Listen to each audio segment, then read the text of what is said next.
Yo. Let's talk about Q50s and Q60s getting stolen. Excuse me. So, these vehicles that we drive, the Q50 and the Q60, seem to have a problem with that they get stolen pretty easily. Now, let me start off by saying this is not a flaw of the vehicle. This isn't a Kia Boy Hyundai scenario where the car has a design flaw that makes them easy to steal. This is a checks and balances issue. What I mean by that is many years ago, the governments of the world decided that vehicles needed to have a universal port that third parties can access to get information on the vehicle and maybe write information to the vehicle. That's why the OBD2 and OBD1 ports were created. These allow third parties, governments, repair facilities, locksmiths, whatever, to access these vehicles and get information or maybe change information to repair a vehicle, to update a vehicle, diagnose a vehicle, whatever, right? So over those years, manufacturers decided, well, we have our own software for the cars that we create. We'll all push it through the OBD2 for our own computers. We'll license that software.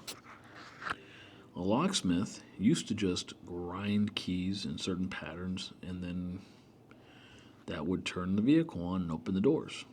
Then the chip came out that goes in the keys, and that's an immobilizer chip.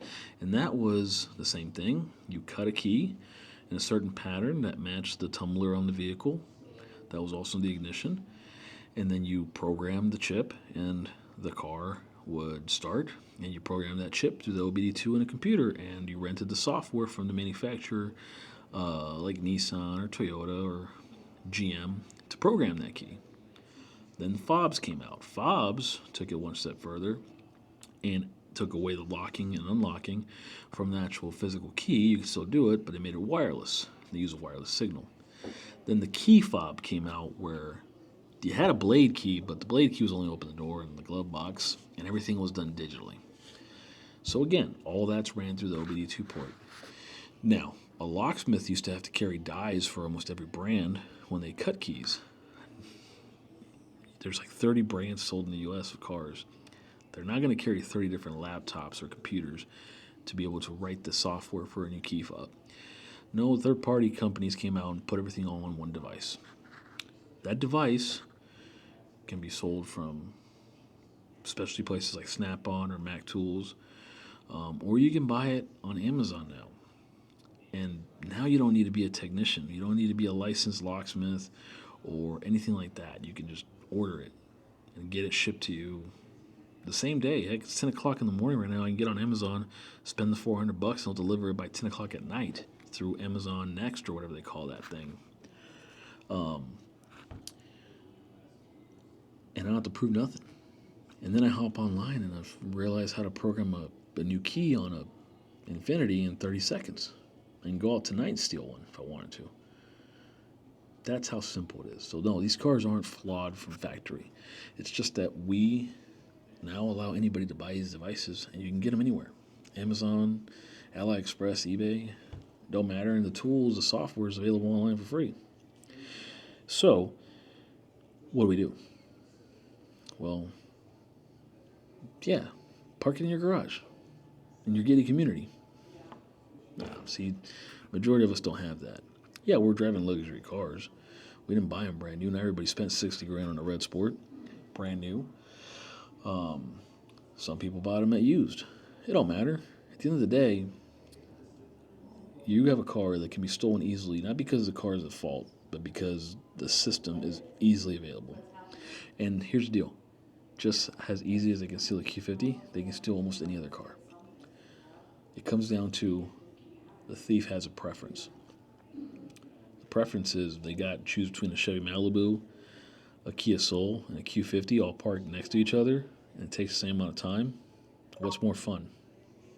Well, almost every single Q50 out there has at least 300 horsepower, if not more. They're all rear-wheel drive or all-wheel drive, so they'll spin pretty easily. And they're pretty common enough to where you can blend in for the most part. And of course, some people like to, put wheels on them and carbon fiber this, carbon fiber that, and exhaust, all that stuff. Sky's the limit, right? But if you're out and about and there's 3 cars to choose from, one's a Q50 and the rest are boring cars, you're stealing the Q50, right? Now, South Bay Auto Works posted a video of a surveillance take where somebody walked up on the hood of a car, got on the roof, smashed the sunroof, and broke into the car that way. Guarantee you in their pocket they had this device that I'm talking about. Programmed the key and took the car. How can you prevent that if you don't have a garage or live in a gated community or whatever? Well, the next best option is a kill switch. Now, kill switches aren't just for, say, theft, security. Kill switch is a simple switch that kills power to something. The most common is a fuel pump switch.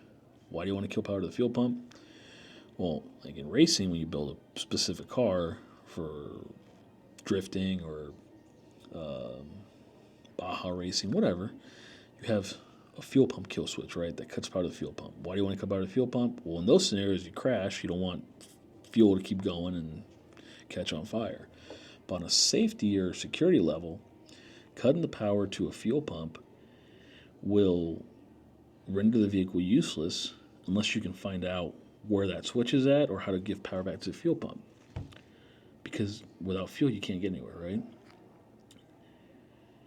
I developed a switch that cuts the power to the fuel.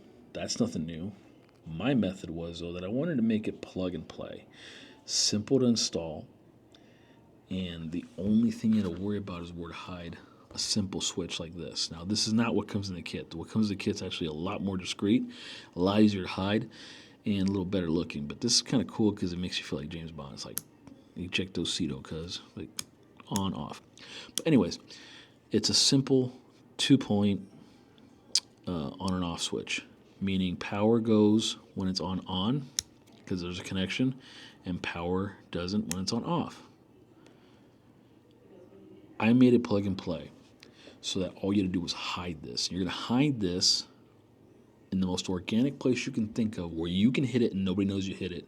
And nobody knows where you hid the actual switch. So you toggle it to the off position when you get out of the car, before you get out of the car, and you toggle it to the on position when you go back to the car.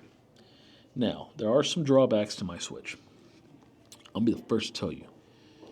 If you come up to somebody and ask them about the product they're selling, the pros and cons, and they give you no cons, I don't buy from that person. Why? Because I want to know everything about that product. The pros of my switch are that it's simple, easy to install, plug and play, gets the job done, cuts the power to the car. The cons are, if you accidentally leave it on the off position and turn the car on, it might start because there's fuel pressure in the line, meaning it could take off, but it's going to leave you stranded. It's probably going to leave you stranded in your driveway or in your parking spot, wherever you're at. You might not know why, because you forgot how to shut that off, and you're going to throw some codes, and those codes might turn into a limp mode, or they might even pop your fuel pump fuse. That's the worst I've seen on 1 or 2 cars. Otherwise, you're getting a limp mode that you have to clear with some type of OBD2 scanner. Also, you can't use a remote start. And what is it today? Today's December 10th. Half the country uses remote start today because it's cold as shit. The other half doesn't even know how to use a remote start. But those are the biggest cons. You can't use a remote start on this. So I decided to take it one step further. This Q-switch does not prevent damage to your vehicle. It does not prevent the sunroof from being broken. It does not prevent the locks from being busted open. It does not prevent your keys to be rewritten by that device. Therefore, your original keys don't work if they somehow leave your car. It also doesn't stop them from frying your ECU. So I made a second switch.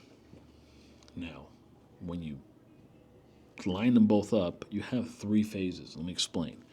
The second switch targets the OBD2. You get a switch that powers off the OBD2 port. Now, by powering off the OBD2 port, you can still run your vehicle. You just won't have access to a couple things. I believe on the Qs from my testing, which is still ongoing, I don't have when the switch is off, I do not have my auto-dimming rear mirror or side mirrors. I do not have my heated mirrors on the reverse mirrors, whatever, the doors. Nor do I have power to the OBD2 port, and that's it. There might be some minor things too, but I believe that is 100% it. When it's off, I can still use remote start, so I can still defrost the car. When a thief breaks into the car, they plug in an OBD2, they can't rewrite a key, right? But if somehow they figure that out and they rewrite the key, my fuel pump switch is there to prevent them from taking the car. Now, people are always like, well, I hop into my car, I've got a ECU tech, and I'm monitoring my dashboard. That means that I can't use it if the OBD2. No, yeah, it means you can. Here's why. Because your OBD2 works as long as it's in the on position. So again, you hop in your car, you flip your switch to on, everything works as normal, right? And that is how you have 3 phases, because there's another part of that OBD2 switch that I'm not telling you, but it's pretty simple. It comes with the kit. I don't charge you for it, or maybe it's built in the price, doesn't matter. It is the first step, phase 1, which is really easy, but if it doesn't stop the thief at phase 1, this kicks in for the power of the OBD2. And if that doesn't stop them, if they have enough time and patience, then the fuel pump switch will stop them. So that's how you get 3 phases, right? But there's more you can do. You can also throw in a map through your tuner that leaves it in a valet mode or whatever, or anti-theft mode. Then that's when you get your car tuned, ask for that. Usually it's free. It's another map they throw on there. It doesn't always work, but it's another deterrent you can do to it as well. You can get a physical OBD2 blocker. That's like a keyed blocker that blocks the port to OBD2. You can zip tie your ECU tech device to your OBD2 port and make it that much harder for them to access your OBD2 port. You can pop the hood every morning or every night and pull the ignition relay under the dash and pop it in before you take off. There's so much you can do to it, right? It just depends on what you want, how much hassle you want. But what I'm getting at is the average thief is going to stop the moment it gets a little harder than what they thought. Here's what they're doing. They're breaking in your car as quickly as they can, as efficiently as they can. By efficiently, I mean they're not trying to set the alarms off, right? They are then going to plug in their device to make a new key and take off. If anything stops them from doing that or throws a wrench in their process, they're not going to sit there and try to figure out what's going on. Most of them are going to say, screw this, I'm out. You might have a couple that take a few tries and keep doing it, and maybe they discover the first part, and they go to the second part, and they find the power to they think they got power to the OBD2, and then they don't. They're going to stop there. But if they've got enough time, they might continue.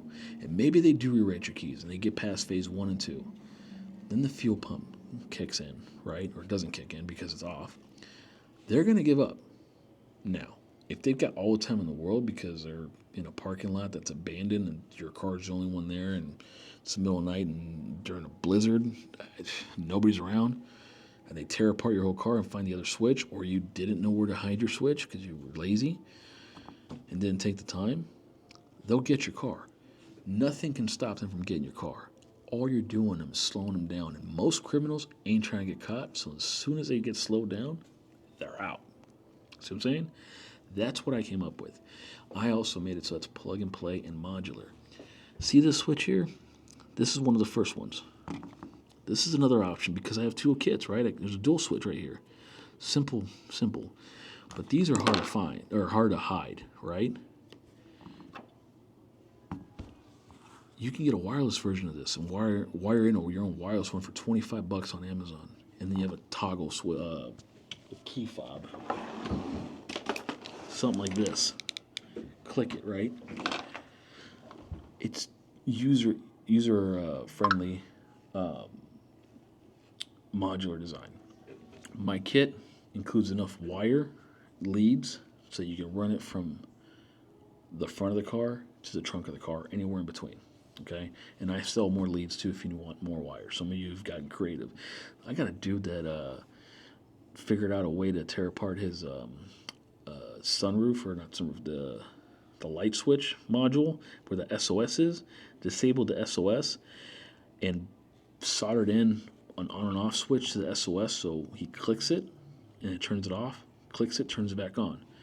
Another guy disabled when you open the doors, you know how the lights stay on? You have that button that each controls that. You can have either lights come on when you open the doors or lights don't come on when you close the doors. He made it so that they always come on when the doors are open, but it's not a switch anymore. And that switch that's on or off is the Q switch or whatever, right? Get creative. You know what I'm saying? There's one guy doing the wireless, $25 on Amazon. I got the parts. I know exactly what they are. I don't want to offer it because it's a mess. And I don't trust a $20 wireless switch, but I'll tell you how to do it. Hit me up. Anyways, I'm trying to get sidetracked here. It's already a long video. The Qs are being stolen. We hear about it because we're in the same group more often. What are you going to do to prevent your car from being stolen? I don't know about you, but I work hard for mine. I don't want to have to go deal with the hassle of insurance, replacing it, not getting my money's worth of what I put into it. Just want to deal with that. Plus, they don't make the car anymore, and there ain't really any other car I want right now that I can't afford. So I'm not going to go out there and replace it. Also, don't want my insurance to go up because it's already expensive as it is.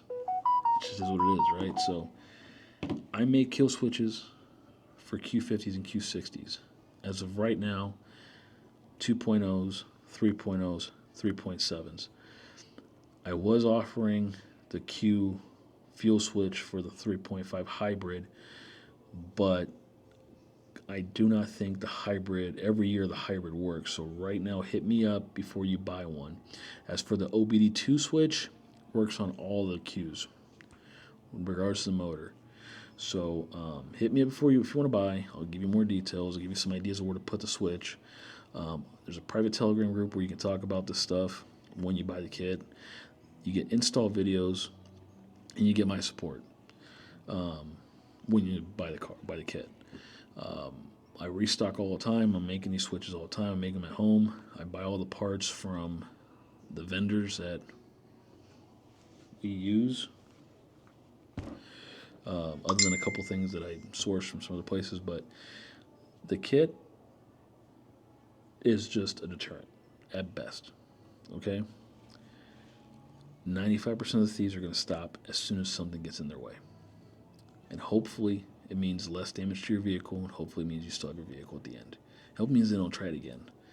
And if you're out there installing kill switches that you've come up with yourself, or you made your own product or whatever, more power to you if you want to share that information. If you don't, that's fine. I'm all open to adding product to my car to make it better, whether it's for security, for performance, or looks. So, yeah, hit me up if you got any questions. And no, this video was not in any way sponsored by, or does it endorse or unendorse or whatever. No conflict of interest with these people. So let me know if you need anything. Have a good one.